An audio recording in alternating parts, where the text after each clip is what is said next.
So I watched Shelby last night, which has caught a lot of attention because it's the first feature from YouTube film critic turned filmmaker Chris Stuckman. To say Chris Stuckman had an impact on me as a guy who wants to get into movie criticism is really an understatement, but it's kind of customary these days to either love Chris Stuckman or really hate his guts, because since 2021 he moved away from film criticism to pursue his lifelong goal of being a filmmaker, and that led to a lot of backlash because he was kind of adopting a treading on eggshells approach when he was criticizing movies, and if it was because he just wants to make it big as a filmmaker in Hollywood, dude, Quentin Tarantino and Ridley Scott, they literally criticize other people's work all the time. But my history and personal feelings towards Chris don't really connect with the movie. It just provides a bit of context because as a guy who is a movie critic, he's been studying movies and criticizing them for years and made such a reputation, you would think he would come into filmmaking with some broader eyes, more out the box kind of ideas. And what Shelby Oaks does end up being is a very generic horror movie for me. Now, there are some good aspects. You can definitely tell that Chris is paying homage to a lot of horror movies, like the found footage section in the first, I think, 15 minutes of the movie really gave me Blair Witch Project vibe. And contrary to a lot of what Chris Stuckman haters will say, this actually does lay the ground for some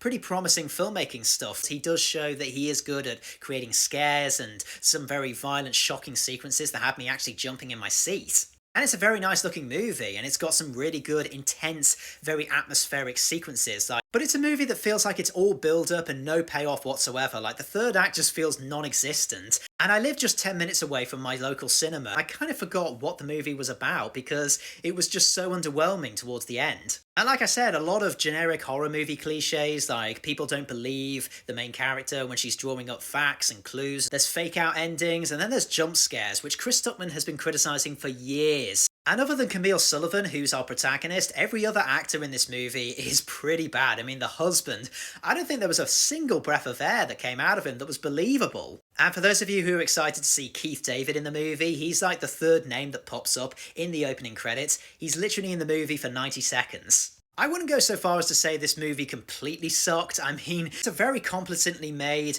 average horror movie that sets the grounds for Stuckman to learn from his mistakes and actually be a pretty solid horror movie director in the future. Not gonna lie, like 3 people got up and left in the cinema. It wasn't that bad. It just is a very average, very generic kind of horror movie that succumbs to a lot of cliches and you really don't remember a thing about it. Not great, not terrible, but the fact that Chris sacrificed his integrity as a film critic for this, like, it's just kind of underwhelming.